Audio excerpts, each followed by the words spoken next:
तमाम जानकारी हम तक पहुंचाने के लिए। और देखिए, महाकुंभ में नागाओं का रहस्य हमेशा से दिलचस्प रहा है।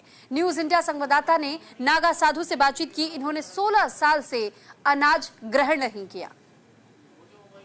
नागा सन्यासी जो होते हैं वो ऐसे तो दिखाई देते नहीं, ऐसे नहीं नजर आते, ऐसे नजर नहीं आते। लेकिन जब कुंभ होता है वो तब जब साधना का फेज अपना छोड़ करके फिर ये वो घाट पर आते हैं। ऐसा क्यों है? ऐसा क्यों? ये महाकुंभ है ना, हमारा तो सनातन धर्म है ना, तो उसमें तो आना ही पड़ेगा ना। जो भी जहाँ पर है उसको यहाँ हाजिर होना। जूना अखाड़ा हेठ ऑफिस से नागा दल का क्या है, हेठ ऑफिस से स्वयं शंभू के नाम से ही चल रहा है वो अखाड़ा। तो अपने धर्म की रक्षा करना है ना, अपने धर्म का प्रचार करना है, धर्म की रक्षा के लिए नागा दल है।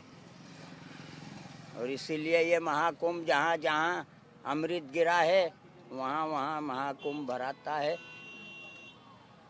एक से एक श्रद्धालु आते हैं। आपको ठंड नहीं लगती है? हमें तो ठंड गर्मी बारिश सब एक समान है, सब एक समान है हमारे लिए। आकाश हमारा तंबू है और धरती हमारा आसन है और ये भस्मी हमारी चादर है। इसके अलावा हमें कोई जरूरत है ही नहीं। महाराज ये कहते हैं कि नागा होने की जो साधना है वो बहुत कठिन है। हाँ, वो तो कठिन तो है ही है ना। ये आपके सामने बैठे तो है मैदान में, क्या है यहाँ। अभी वो गंगा माई का एक झोंका आएगा, ये सब बटोर ले जाएगा, फिर यही मैदान में ही है ना। हमारा तो जीवन ही वही है ना, संघर्ष।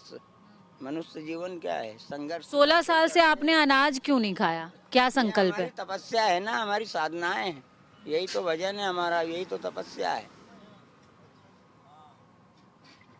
यही तपस्या है ना। अब परिवार की याद वगैरह नहीं आती? परिवार जिनके जीते जी पिंड दान कर दिए, अब उनकी याद करके क्या करेंगे? स्वर्ग का नाश करके सन्यास होता है। ये कोई फकीर ऐसा नहीं है मांगने खाने की दुकान में।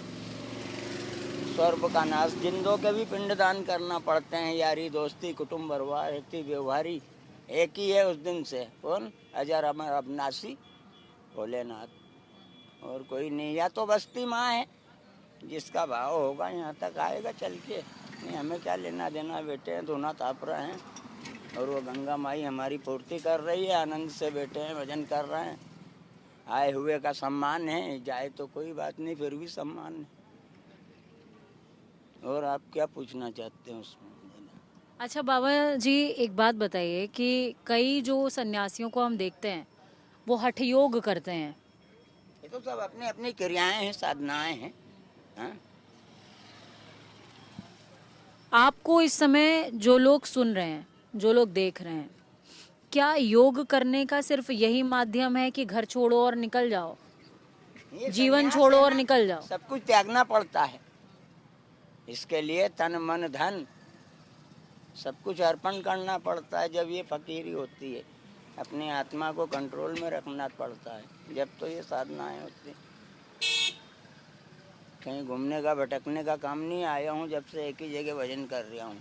और जो भी चाहिए, यहाँ से जाएंगे तो कहाँ जाएंगे? जो भी चाहिए वो सब यहीं चल के आ रहा है। ये नहीं कि आप आए तो बिटिया तू क्या लाई मेरे लिए, नहीं। वो तो देने वाला बेटा है ना, वो खुद भेज रहा है, सब तैयारी है।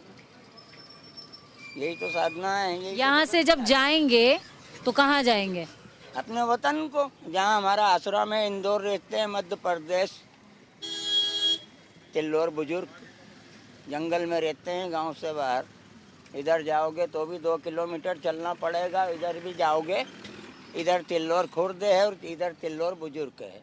2 ही गांव के बीच में दूधिया भैरव, दूधेश्वर महादेव, 2 मंदिर अभी तैयार करके आया हूँ कुंभ में। अभी उनको बैठाला नहीं है, परमात्मा को वापस लौट के जाऊँगा। जब जाके प्राण प्रतिष्ठा होगी, भंडारा होगा, उनको वापस वो कार्य अभी अधूरा छोड़ के कुंभ में आया हूँ।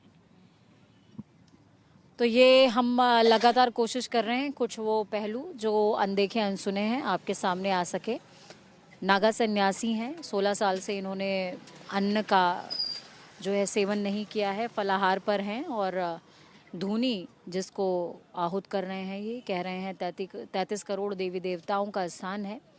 यहीं पर देवी देवताओं को भी स्थान मिलता है, हमें भी स्थान मिलता है।